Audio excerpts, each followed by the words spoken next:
Şamdaki şi.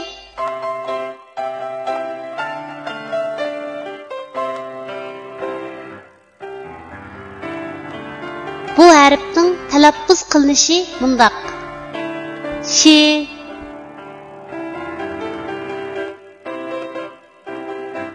Endi bu harfni o'z ichiga olgan misollarni ko'rib o'tamiz.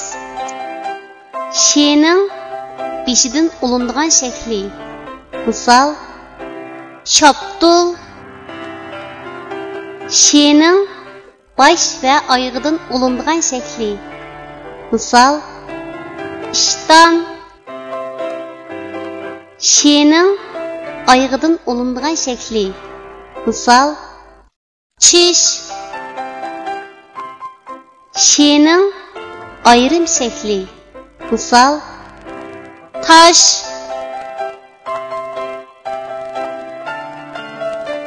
Tuanda biz rasmga birlashtirib, yuqorida o'rganib o'tgan harfning to'g'ri yozilish tartibini mashq qilib o'tamiz. Shoptul şi harfining beshidan ulinib keladigan shaklning yozilish tartibi.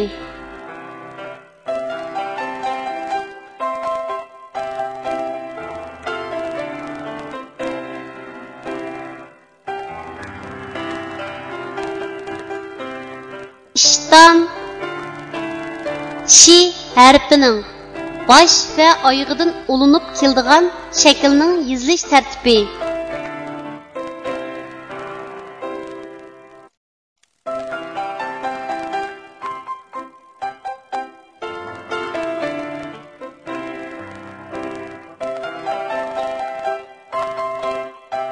Çiş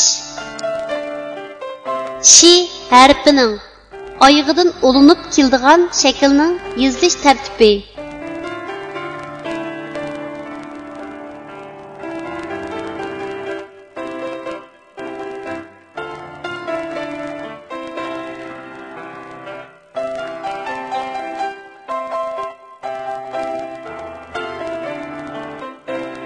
Taş şi harfining ayrim shaklining yozilish tartibi.